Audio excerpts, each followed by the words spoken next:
berbakti kepada kedua orang tua. Ridallah fi ridal walidain. Ridhonya Allah ada pada ridho kedua orang tua.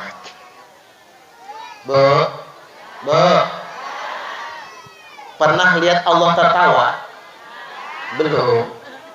Pernah lihat Allah senyum? Belum. Emang kayak mana ketawa senyumnya ya?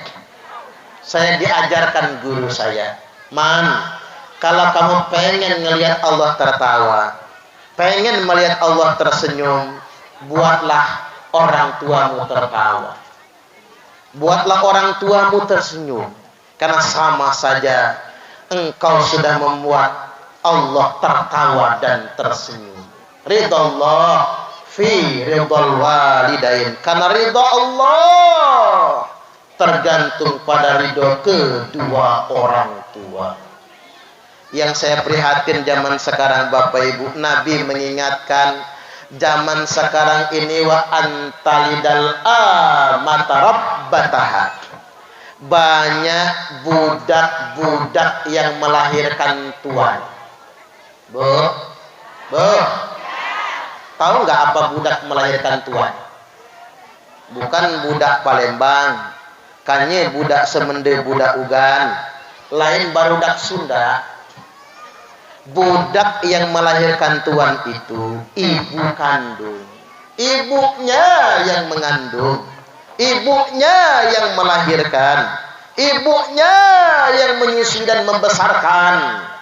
Setelah anaknya sukses, anaknya memperlakukan ibunya seperti pembantunya sendiri. Ada nggak zaman sekarang? Banyak. Jangan-jangan tersungging semua ini ya. Mak, daripada bayar babysitter, mama aja yang ngasuh anak saya.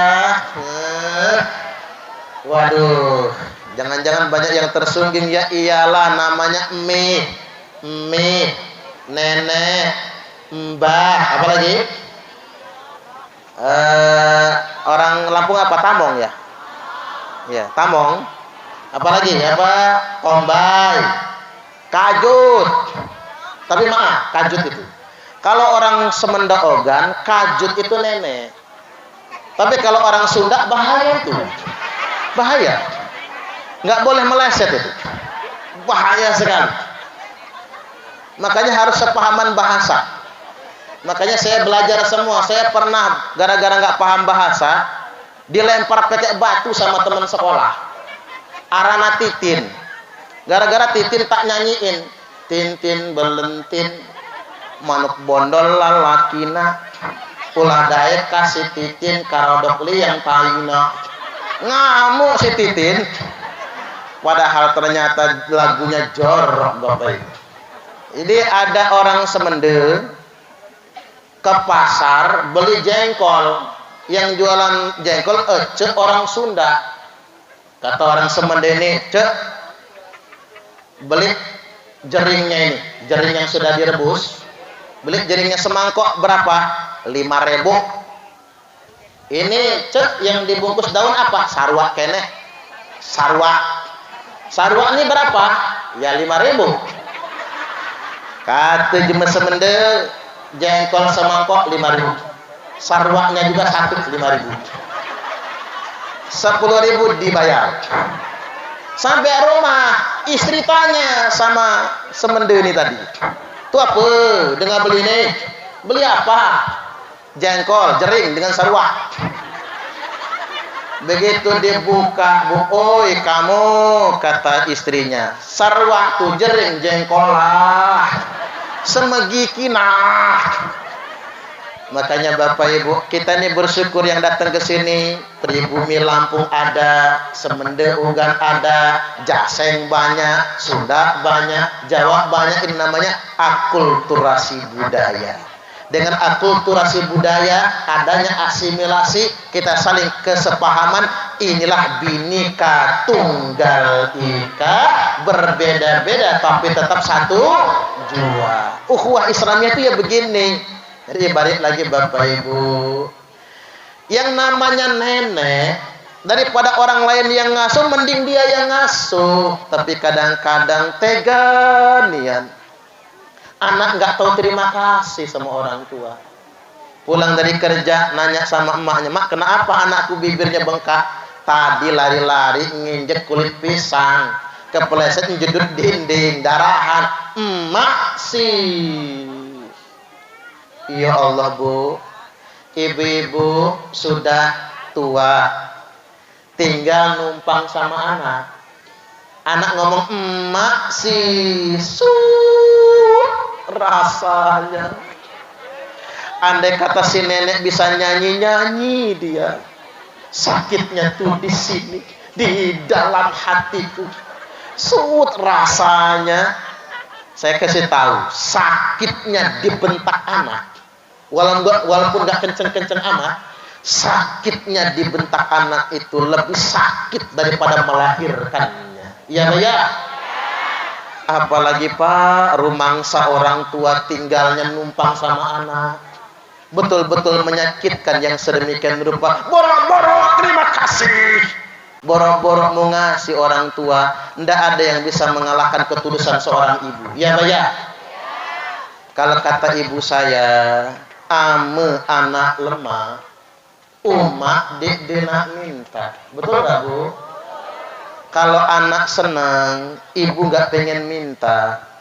Tapi kalau dikasih mau. Tapi ya jangan ditawarin. Anak sekarang payah sih, dari Jakarta nelpon ke Sukarame, Pondok Bidada. "Mama, apa nak?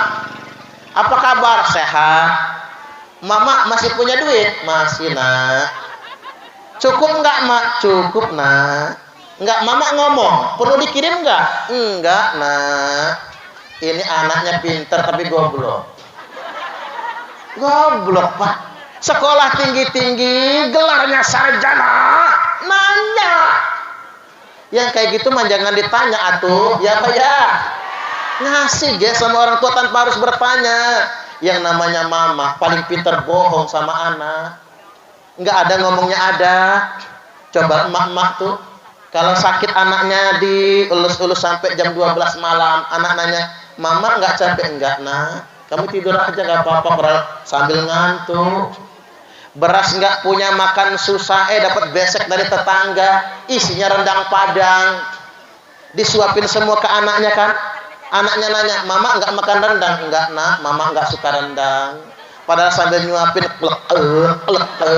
pahit lu dah, asin rasanya. Demi anak semua dikasih.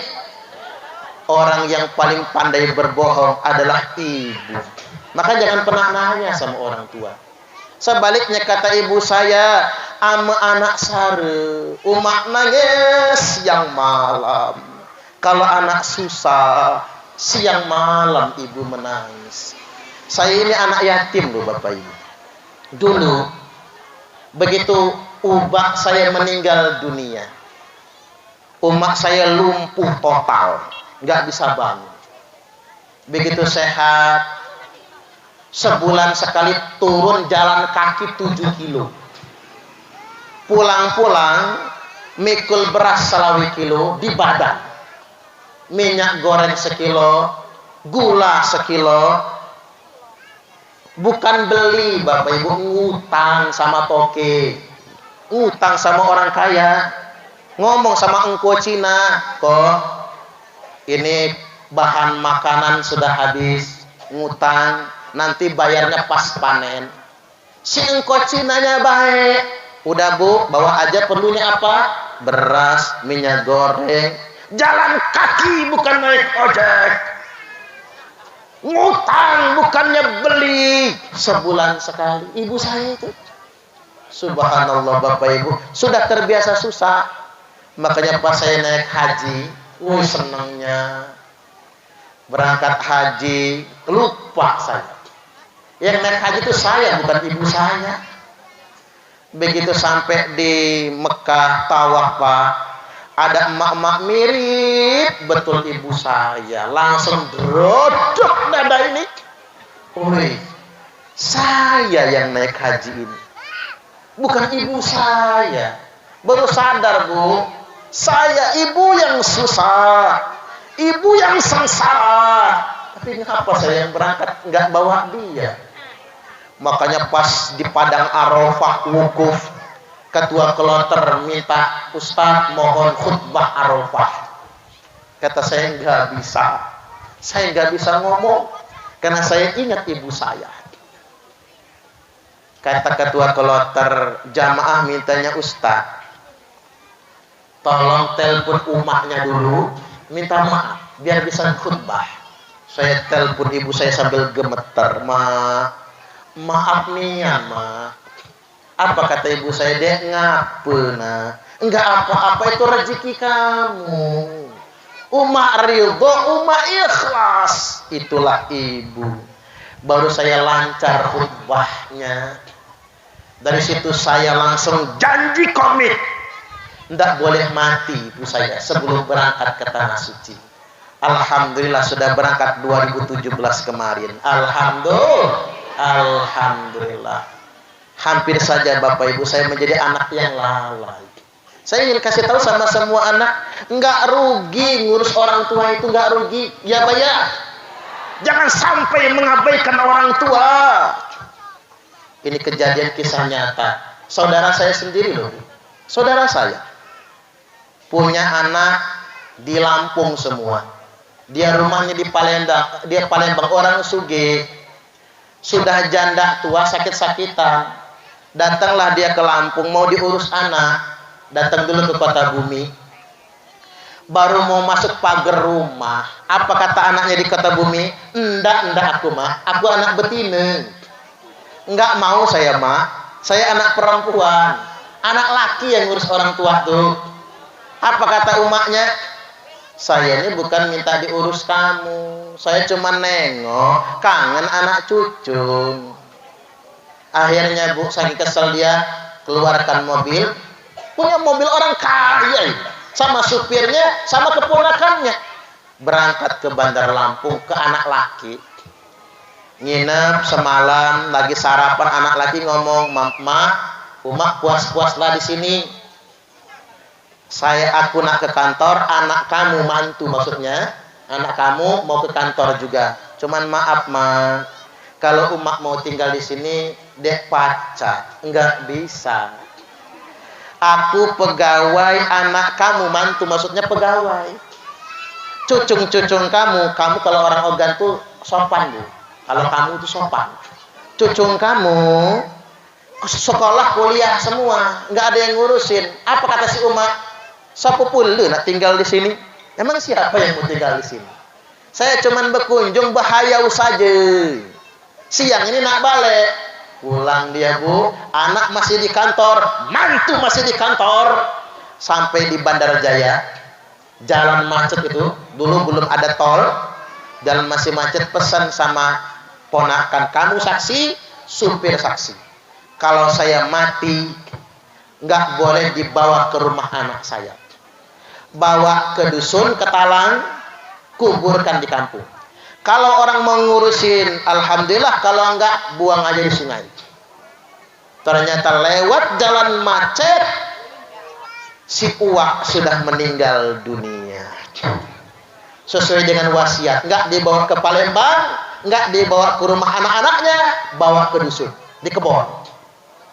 Ya diuruslah sama orang kebun Pak, Bu, enggak mungkin dibuang. Uang hartanya juga banyak, dia banyak tinggalan. Anaknya 5 datang semua.